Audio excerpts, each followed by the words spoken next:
gente vai falar agora sobre essa epidemia que pode ser global, que está deixando todo mundo aí preocupado, não só aqui no Brasil, derrubando bolsas no mundo inteiro, que é o coronavírus, o risco de contaminação que acabou ontem sendo elevado pela Organização Mundial da Saúde dos casos que tiveram início na China. A gente está na ponta da linha com o médico infectologista da Universidade Federal do Rio de Janeiro, vice-presidente da Sociedade Brasileira de Infectologia, Dr. Alberto Chebado. Doutor, bom dia para o senhor. Bom dia, Barão. Eu queria começar perguntando por que houve essa decisão ontem da OMS de elevar esta avaliação de risco do coronavírus? Por que houve esse receio sendo aparentemente ampliado no mundo? Na realidade, a própria OMS reconheceu que o risco é alto, né? Ele estava como moderado e que tinha sido um erro de avaliação. Na realidade, acho que não foi nem um erro de avaliação, foi um erro na divulgação desse risco, né? É uma doença que é um vírus novo, que está fazendo um número muito grande de casos, né, de infecção e alguns de óbito ali na China, né? Por ser um vírus novo, existe o risco de ele se alastrar por outros países e pelo mundo, né? E como é um vírus novo, ninguém tem imunidade contra ele. Então, o risco dele causar doença grave, se espalhar muito rapidamente, é alto. Por isso que ela considerou como um estado, não considerou como uma emergência internacional, uma emergência local na China, por enquanto, mas é uma situação grave, né? Nós já vimos recentemente outros vírus se espalhando com um receio global. A gente vai se lembrar do H1N1, gripe aviária, gripe suína, né? Especificamente desse coronavírus, é uma situação parecida, semelhante? Ou seja, você tem ali um vírus que não se sabe exatamente como se controlar, mas daqui a um tempo os médicos, os pesquisadores conseguem chegar numa solução. É por aí o que deve se imaginar que vai acontecer? É um vírus novo, é parecido porque é um vírus novo, né, que veio provavelmente de origem animal. A gente não sabe muito bem qual foi a origem, de que animal ele partiu, né, ele sofreu uma mutação e passou a infectar humanos. É possível que futuramente esse vírus ele diminua essa agressividade dele, os vírus vão mutando, vão se modificando. Mas enquanto isso não acontecer, como aconteceu com a SARS, por exemplo, né, em 2002, 2003, que também era um coronavírus, e que depois esse vírus desapareceu, ele foi controlado e foi resolvido. Mas a gente ainda não sabe qual vai ser essa evolução, né? Esse vírus pode mudar, fazer uma mutação e se tornar mais brando, ou ao contrário, fazer uma mutação e se tornar mais grave. Nesse momento, a mortalidade, a letalidade das infecções, ela está girando em torno de 3% e vem caindo. O último dado de ontem era uma letalidade em torno de 2,3% dos casos, ou seja, em torno de 2% das pessoas que tiveram a doença morreram. Que é uma e isso é alto? É uma letalidade alta, mas é muito mais baixa do que a gente teve. Por exemplo, esse mesmo vírus que causa doença no Oriente Médio, que é o coronavírus do Oriente Médio, tem uma letalidade de 30%, 40%, 10 vezes maior. A SARS tinha uma letalidade bem maior, em torno de 10%. Ou seja, 3% ainda é muito grande, né? Muita gente. Se você considerar, por exemplo, só na China são quase mais de 1 bilhão de pessoas. 3% seria um número muito grande de pessoas que poderiam morrer. Mas é uma letalidade menor do que outros vírus que a gente teve inicialmente mutantes e que começaram a causar esse tipo de infecção, né? A gente está conversando com o Dr. Alberto Chebado aqui na Band News, dando detalhes, trazendo informações para a gente sobre esse coronavírus, o vírus que acabou aparecendo na China e causa uma preocupação mundial. Fala, Carlinha. Bom, o prefeito de Wuhan, que é uma metrópole, o doutor estava dizendo, né? A letalidade é alta se a gente comparar ali com o universo. Wuhan é uma metrópole comparável a São Paulo, mais de 11 milhões de habitantes. E o prefeito dessa cidade, ele assumiu a culpa pela demora na adoção de ações. Pergunto para o doutor se uma comunicação mais rápida teria alterado esse cenário, se o número de mortes seria menor, se a contaminação poderia ficar restrita a essa província, né, de Hubei. Com certeza, porque se você consegue fazer um bloqueio da transmissão, O que os outros países do mundo estão fazendo agora? Todos os casos que estão chegando, por exemplo, Estados Unidos já teve 5 casos, eles são internados rapidamente, colocados em isolamento e a gente não tem transmissão secundária, quer dizer, não existe transmissão para outras pessoas a partir deste caso. E você consegue bloquear a disseminação desse vírus. O problema é que lá se demorou tanto que o vírus extrapolou e começou a infectar um número muito grande de pessoas, né? E aí você começa a aumentar exponencialmente o número de pessoas infectadas naquele local. Se tivesse sido feito um bloqueio inicialmente, quando ainda eram poucos casos, a gente teria talvez conseguido segurar a disseminação desse vírus e não ter essa tragédia que está acontecendo, pelo menos lá na China nesse momento, né? Felipe Bueno. Doutor Shebab, uma pergunta absolutamente leiga. Existe, de alguma forma, a possibilidade de esse vírus, por algum tempo, ficar, como é que eu posso dizer assim, silencioso na pessoa e passar para outras pessoas e ficar incubado por um tempo e se manifestar de alguma forma mais tarde? Assim, aparentemente, Felipe, o período de incubação que é entre a pessoa se infectar e ela começar a ter sintomas, ela gira em torno de 3 até 14 dias. Ou seja, nesse período em que a pessoa não tem sintoma, mas ela já está infectada pelo vírus, ela pode transmitir. A gente ainda não sabe exatamente quanto tempo antes de aparecerem os sintomas essa transmissão ocorre, mas a gente tem certeza que ela já ocorre antes desses sintomas. Ou seja, a pessoa assintomática, sem estar doente, ela pode estar transmitindo alguns dias antes de começar a apresentar sintomas. Esse é um problema, essa é uma característica da maior parte dos vírus, né? O vírus de influenza, por exemplo, da gripe, ele começa a ser transmitido antes, 24 horas antes de aparecer sintomas. O vírus do sarampo, por exemplo, alguns dias antes de aparecer sintoma, a pessoa já está transmitindo o vírus. E essa é uma característica que aumenta a chance de transmissão, porque a pessoa nem sabe que está doente ou que está infectada e já está transmitindo, né? Então eu imagino... Desculpa, Carla, por favor. Não, imagina. Eu vou perguntar sobre os sintomas, né? Que é importante então, a gente dizer que sintomas são esses, mas você ia acrescentar... Não, só fechar o raciocínio, então perguntar para o doutor Shebab, uma vez que há esse ato que vai de 3 a 14 dias, imagino que uma pessoa, um casal, uma família de chineses sai do país, vai, por exemplo, em férias ou a negócios para a Europa. A Europa até outro dia não estava nesse radar, agora já apareceu uma suspeita na Alemanha, por exemplo. A Europa é muito demandada pelos chineses. Uma família brasileira vai para a Europa também nessas mesmas condições. Então, essa geografia da circulação, da transmissão, não dá ainda para mapear direito, né, doutor, pelo que eu entendi. Exatamente, esse aqui é o grande medo, que é começar a gente ter uma situação aparentemente fora de controle, pelo menos naquela região ali de Wuhan, na China, de Hubei ali.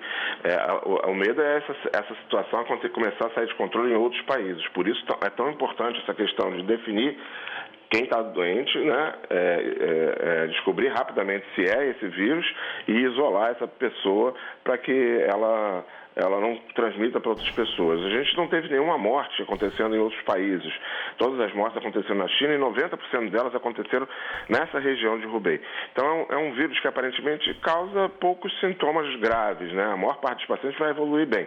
Mas é importante que essa pessoa fique isolada. Não precisa nem ser no hospital, às vezes o isolamento dentro de casa, que ela não saia, não tenha transmissão para outras pessoas, né?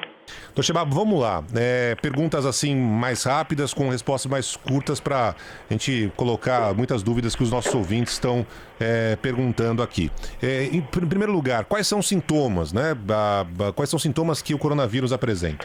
Sintomas são de doença respiratória, febre, tosse, eventualmente podendo evoluir para cansaço. Esse é o sintoma principal, porque é um vírus que infecta o trato respiratório. Então é muito semelhante à maior parte das viroses respiratórias, né? A transmissão do vírus é pelo ar.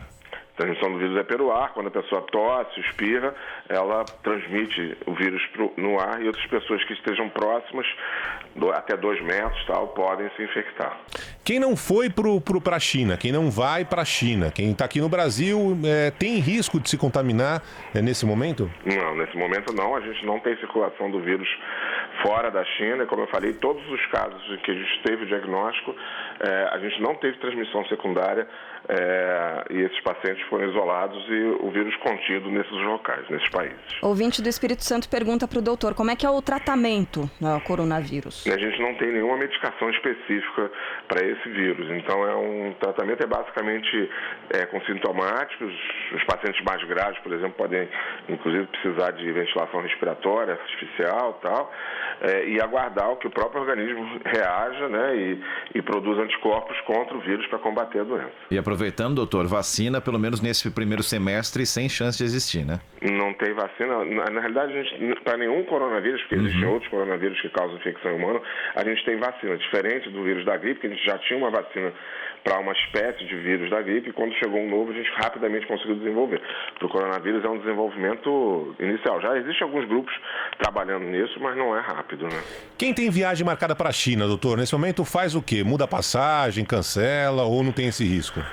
Principalmente se for para aquela região ali de Wuhan, aquela província ali de Hubei e tal, o ideal, a recomendação é não viajar nesse momento, né? Até porque os transportes todos, o aeroporto está fechado, o transporte de trem também está fechado e tal, então nem vai conseguir chegar, né? E para as outras regiões da China, eu aconselharia tentar evitar ou postergar um pouquinho até entender como é que vai acontecer essa situação nos próximos dias, se vai se controlar ou não. Para as outras regiões não teria problema nenhum. Quem trabalha com turismo aqui no Brasil teve contato, por exemplo, com grupos de chineses, esses grupos que vieram para cá. Tem que ter algum cuidado específico? Os cuidados que a gente recomenda de uma forma geral para diminuir o risco de infecção respiratória, né? Ou de infecções de uma forma geral. Higienizar sempre as mãos, evitar colocar a mão nos olhos, na boca. E se tiver alguém doente no grupo, pedir para essa pessoa ou usar máscara ou, idealmente, não participar da atividade, ficar no hotel, por exemplo, em algum outro local, para diminuir esse risco de transmissão. Isso de uma forma geral, para as doenças respiratórias, né? Ricardo de Osasco pergunta para o senhor, Dr. Alberto Chebabo, o que se sabe sobre a origem desse vírus? A gente ainda não sabe muita coisa. A gente sabe que os coronavírus são vírus que os morcegos são reservatórios importantes desse vírus. Na SARS, que também é um coronavírus, esse vírus saiu de um morcego, se adaptou, sofreu uma mutação num tipo de gato do mato, que é uma civeta, um animal que existe lá na China, e passou a causar infecção em humanos.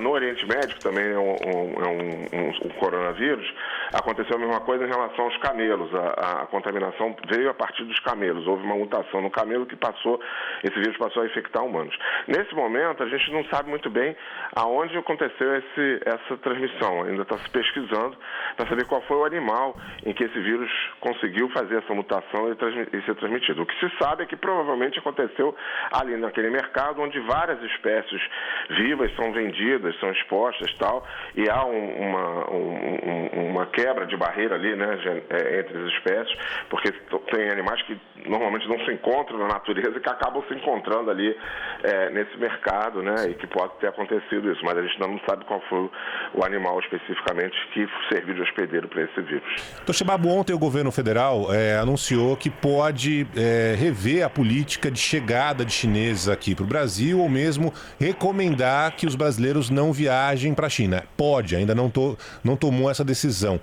É o correto a se fazer nesse momento, de alguma forma, aumentar essa fiscalização, principalmente para a chegada dos chineses que vêm aqui ao Brasil?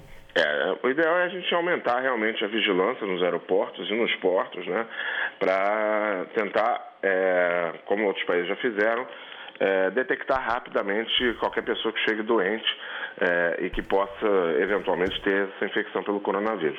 O problema é que a gente no Brasil não tem, como nos Estados Unidos e na Europa, voos diretos da China.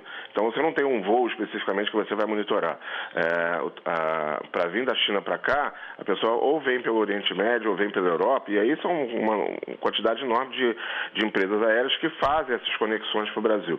Então, na realidade, a gente acaba tendo que monitorar um grande número de pessoas. Outra dificuldade é a questão dessa coisa do período de incubação que eu falei. A pessoa pode chegar sem nenhum sintoma e desenvolver os sintomas já aqui no Brasil. Mas, de qualquer maneira, o monitoramento é importante porque qualquer pessoa que chegue com sintomas respiratórios, principalmente se vem dessa região da China ou de regiões próximas ali, certamente deve ser monitorado e investigado para a presença ou não desse vírus.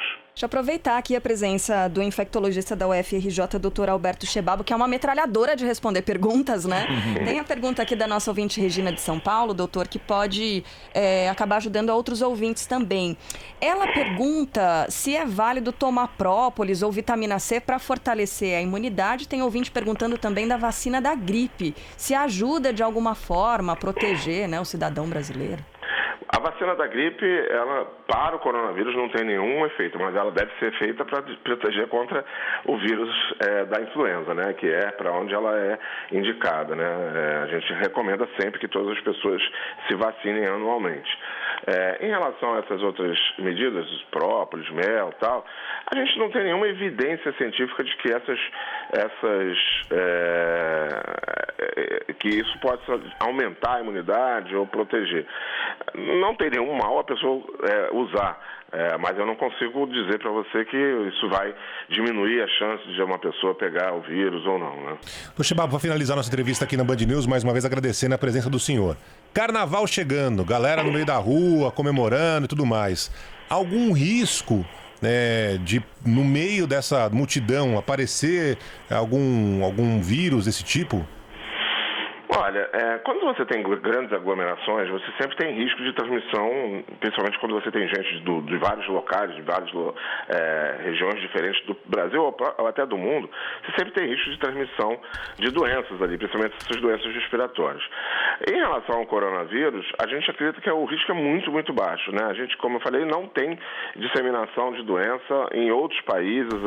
A doença, por enquanto, ainda está contida na China e principalmente em uma região específica na China, né? Não é nem no país todo, apesar de a gente ter casos no país todo, mas a transmissão maior acontece nessa região. Então, o risco especificamente para esse vírus no carnaval é muito baixo.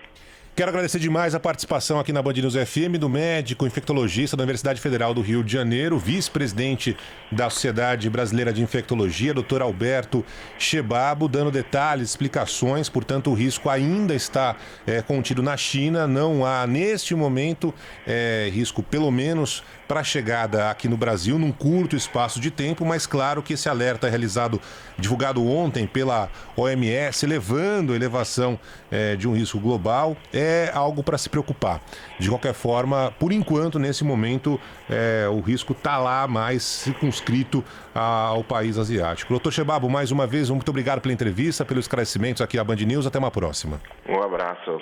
Até a próxima. Obrigado. Um abraço. Obrigado.